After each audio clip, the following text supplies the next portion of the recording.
กท่านเนาะถือว่าตอนนี้เขาส่งภารกิจภาคค่ำภาคแรกเนาะนัดคิวงาน S1 เหมือนเดิมทุกท่านเนาะของโดยทางคณะของกสิกรรมในการปกครองเป็นเขาร่วมงานเช่นเก่าเช่นเคยทุกท่านเนาะเดี๋ยวบรรยากาศเนาะเป็นงานเป็นอยู่ใดเนาะถ่ายวิดีโอหรือคลิปให้ทุกท่านเบิ่งในกลุ่มไปเรื่อยๆทุกท่านเนาะเป็นบรรยากาศสดๆเดี๋ยวเขากำลังมาหอดไปจังหวัดสถานที่เนาะอีกหนึ่งของเขาหมดไปข้างในบ้านก็บอกหรือว่าลงจุดเลย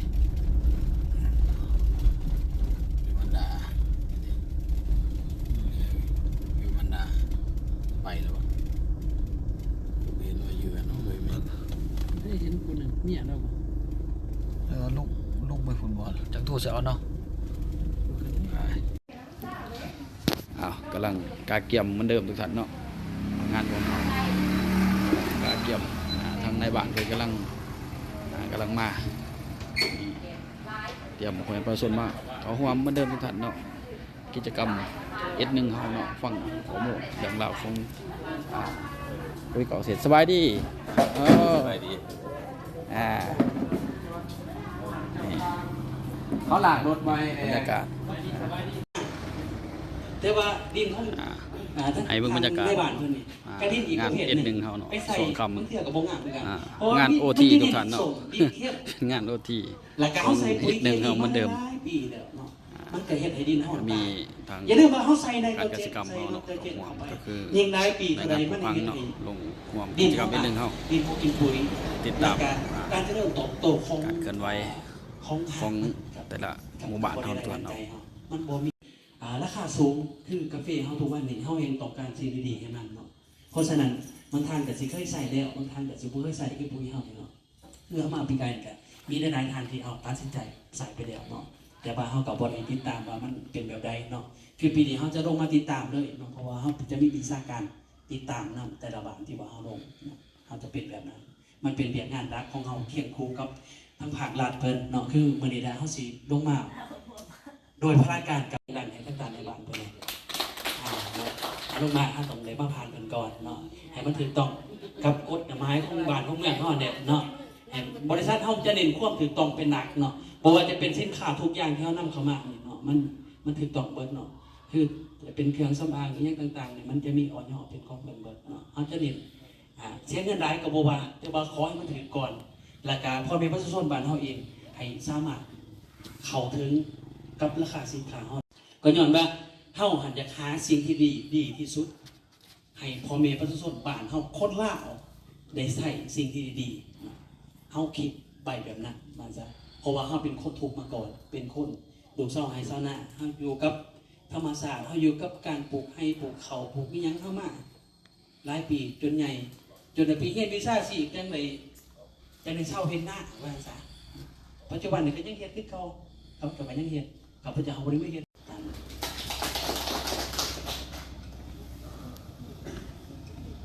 เจ้าสบายดีเธอหนึ่งเนาะชาวบ้าน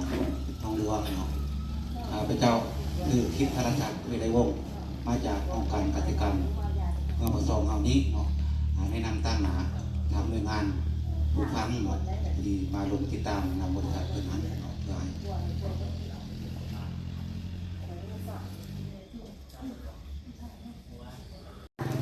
เพื่อมาเผยแพร่วิธีการใส่ปุ๋ยเนาะท่านนั้นคนอื่นก็เฮียนทางในบ้านตลอดองค์การปกครองบ้านเนาะว่าการจัดตั้งที่เคารพและนับถืออย่างสูงเรียนทางประธานทางที่เรียนประธานของโดยที่ง่ายที่เคารพนับถือพอแสดงพอนับถือแค่ในนั้นผมไม่ไปเชิญที่มีนาของพวกในวันนี้ฉะนั้นจุดประทงที่มาวันนี้ทำไมมาเพื่อเผยแพร่ปุ๋ยละลายปีแล้วนับจากที่ว่าดินเฮามันมีการเปลี่ยนแปลงเนาะฉะนั้นการเทปุ๋ยบางเทื่อก็ถือตามวิธีการบางเทื่อก็บ่ถือเพราะว่าปุ๋ยแต่ละชนิดมันมีคุณลักษณะแตกต่างกันและเฮ็ดหน้าที่แตกต่างกันถ้าเฮาใช้บ่ถือมันก็บ่ได้ผลถ้าบ่ได้ผลกับเมืองกับว่าเฮาไปทิ่มเงินซื่อๆเนาะยกตัวอย่างว่าเป็นเฮาใช้ปุ๋ยยกตัวอย่างคือปุ๋ยเคมีเนาะการเฮาไปใส่แล้วบ่มีผลบ่มีตัวย่อยสลายเป็นไปของเฮาผลที่หายในใดคัน เราใส่ปุ๋ยเคมีหลายแบบถ้ามันบ่เปื่อยมันให้มันมีการพอไหมถ้าเฮ็ดให้มันมีการพอไหมเฮ็ดให้พืชผักเฮาด้วยพืชของเฮามันตายได้พอไหมแต่ว่าวิธีการมันใช้ได้ก็คือมันทำปฏิกิริยาได้ก็ถือว่ามันใช้ได้ถือว่ามันได้ผลถ้าว่ามันทำปฏิกิริยาบ่ได้ระหว่างปุ๋ยน้ำแล้วก็แทนแดดมันทำปฏิกิริยากันบ่ได้ก็ถือว่าเป็นการพอไหมซื่อๆถ้าเป็นการพอไหมฉะนั้นบ่มาเพราะที่ว่ามันถึงก็ต้องเป็นดินก่อนในเมื่อก่อนก็คือในเมื่อก่อนเฮามาเบิ่งดินดินที่ว่าในเมื่อก่อนเฮาบ่ใส่ปุ๋ยก็ได้ที่ว่าย้อนหยังทุกอย่างนี่ดินในเมื่อก่อนมันยังมีความอุดมสมบูรณ์หลายในดินมันมีจักรถาดเฮาฮู้บ่เฮาบ่ฮู้แต่ว่ามันเป็นจำนวนหลายถาดที่ว่าอยู่ในดินฉะนั้นที่ว่าดินเป็นความอุดมสมบูรณ์ก็คือพืชต้องการมันมีหลายถาดบ่แม่นช่องทางถาดก็คืออะไรแต่ว่าปุ๋ยเคมีสำหรับปุ๋ยเคมีมีทางข้าพเจ้าก็เคยมากับปุ๋ยกับบริษัทปุ๋ยที่ว่าผลิตปุ๋ยเคมีเอาเลยนะเคยมาแล้วนะครับปุ๋ยเคมีมันต้องเลือกดินถ้าว่ามันบ่ถือกับสูตรปุ๋ยบ่ถือกับดินมันก็บ่ได้ใส่คือกันก็เหมือนกับว่าเขาไปทิ่มเงินทิ่มคำซื่อๆฉะนั้นมามื้อนี้เขาก็ต้องพยายามฟังว่าปุ๋ยแต่ละปุ๋ยเฮาใส่ในใดแล้วปุ๋ยบริษัทเพิ่นเด้เฮาใส่ในใดแล้วเมื่อว่ามาตั้งใจว่าขายถ้ามาขายปุ๋ยถือว่าข้าพเจ้าประมาณอะไรผิดพลาดผิดทางเรื่องกฎหมายมาขายปุ๋ยขึ้นมาอย่างไรแล้วข้าพเจ้ามาติดตามดูว่าการถ่ายทอดบทเรียนมาจากความรู้ความสามารถและการปรึกษาหารือกันระหว่างบริษัทกับชาวบ้านปรึกษาในใดชาวบ้านผลิตผ่านมามีปัญหาในใดและทางบริษัทมีความสามารถช่วยในใดปุ๋ยของบริษัทสามารถช่วยว่าปัญหาที่เขาเคยเจอพวกจุลินทรีย์อยู่พื้นดินที่พวกท่านตายเนาะแต่ว่าในบ้านเฮาในกลุ่มสากชวนต่างๆนี่มันต้องใส่ฝุ่นไปช่วยเสริมสร้างย้อนเนี่ยมันบ่มีพวกสารพวกจุลินทรีย์เพราะจุลินทรีย์ของพืชน่ะมันถึงตายไปแล้วตายย้อนหยังบัดนี้ตายย้อนเฮานี่เอาเคมีไปให้มันไปทุ่มใส่แล้วก็มันเกิดขึ้นมาแล้วก็ตายแต่ละเดือนแต่ละปีสะสมเข้าไปจนเฮ็ดให้จุลินทรีย์นี่เป็นตัวผลิตพุ่นโดยที่ทานบ่ซื้อปุ๋ยใส่ก็ได้ถ้าว่ามีเนาะถ้าว่ามีบ่ซื้อปุ๋ยก็ได้เพราะว่าหมอจุลินทรีย์นี่เป็นตัวผลิตปุ๋ยขึ้นมาแล้วอยากให้ผู้นึงหนวดให้เด้คันหนวดตึกเส้นมันสิเอือบคันหนวดตึกเส้นนี่แหละหนวดตัวนี่แหละคันว่ามันตึกเส้นมันเอือบบ่ประมาณก็มีแห้งคันว่าบ่เอือบมันก็ยังตึงก็มันคือแบบว่าอารมณ์บ่ยึดเอาง่ายซะเนาะเรื่องขึ้นนี่ถ้าบ้านขึ้นแท้ๆนี่ถ้ามันมีคนแท้ๆไปเหยียบตัวเองแล้วน้องขาคลายตรงนึงกับข้าวนึงเหยียบตัวเองซุ่มนี่เนาะแต่ว่าท่านบอกกับพ่อทุกคนต้องเป็นเนาะทุกคนต้องเป็นวันว่าคอยก็เป็นกับพ่อหรอกเป็นทุกคนดาวตะวันสีแห้งคือคอยหรือว่าเป็นแต่ประชาก็มีย้อนอย่างกินเหล้ากินเบียร์มันเป็นเดียวสุดท้ายประชาก็เป็นแต่ว่าเป็นเนาะแต่ว่ามันเป็นอยู่แล้วเนาะเป็นพ่อเราท่านว่าพ่อคุณแม่ที่นี่ก็เป็นเด็กของหมอไปซีทุกภาพเลยแต่ว่าคันว่าสำธรรมดาของหมอไปก็กินข้าวไปแต่ก็เวลาขึ้นก็ปกติเนาะแต่เวลาขึ้นจะรู้จักว่ามันเป็นกระเพาะนี่ก็สิเสียงโคแค่อีละออกมามันเป็นยำเขาเพราะว่ามันยำม้วนนะแต่ว่าเยี่ยวมานี่เป็นเม็ดที่สื่อมันจะงามแล้วก็เกิดเป็นขีดกระเดือนนี่สิหมอนี่ทายที่ออกไปแต่ก็เป็นตัวฝุ่นงามไม่ต่ออยู่ปลาอยู่ผู้เฮานี่มุ้ยคนไปใส่ปุ๋ยมันเนาะมุ้ยคนเอาหนามไปหดเป็นยังคืองามย้อนซุ่มนี่เพิ่นว่าด้วยระบบนิเวศของธรรมศาสตร์เป็นตัวสารเลยเนาะเป็นตัวสารสิเป็นใบไม้แห้งเป็นโมกสัตว์ขี่เยื่อขี่กว้างขี่หมูปลาเข้าไปเหนียวหมูปลาขี่ฟ้านบ่สิน้ำพ้นแล้วก็ไข่ยินทับถมลงไปนี่ซุ่มนี่มันจะกลายเป็นใส่ใบตองปกแล้วก็ก่อเกิดเป็นตัวสารสัตว์เป็นตัวกินแล้วก็ทายเทออกมาตัวนี้มันจะกินแล้วก็ตายผู้นี้ก็กินกระตออีกเนาะกินกระตอแล้วก็กลายตายก็กินกระตออีกพวกนี้มันจะทายสิขั้นระบบนิเวศมันได้เนาะแต่บ้านเท่านี้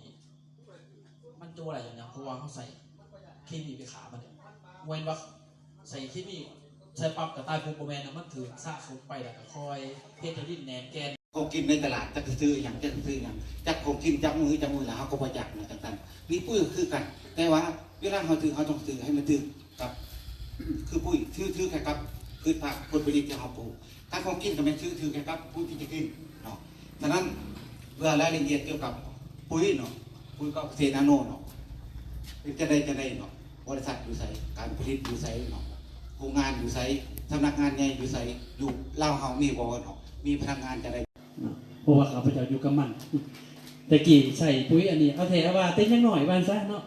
พอพันผ้าเฮ็ดหน้าแม่นผ้าเฮ็ดหน้าเฮาอยู่กับปุ๋ยกระเทินมากินปุ๋ยบอกง่ายๆซะกินอาบน้ำเด้ยังหน่อยเนาะโรคเด่นน้ำตัวบัดเพิ่นก็กินปุ๋ยโดดแล้วจำบ่เมื่อเฮาใส่ไปโดดในดินเฮาจะเสียปลูกพืชนี่ยังก็บ่งามเนาะแล้วก็ที่สำคัญพยานมาอีกเด้อพยานมันบอกง่ายๆมันบ่ได้มักกิน ส่วนเก็บยอดเนาะเพิ่นจองเนาะมีการจับจองปุ๋ยของเฮาเพื่อมานำใส่แก้ไขปัญหาในโครงเขตเมืองปากซองเฮาไปดังจบงานเนาะนี่เป็นบรรยากาศทางเมืองปากซองเฮาจัดไปทุกท่าน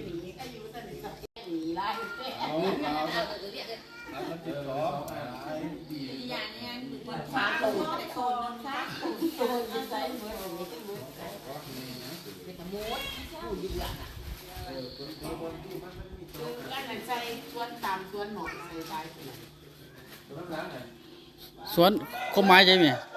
ต้นมันบ่หรือจะหรือว่าต้นมันตีข้าวไม้ต้นจักปีแนวใดจังได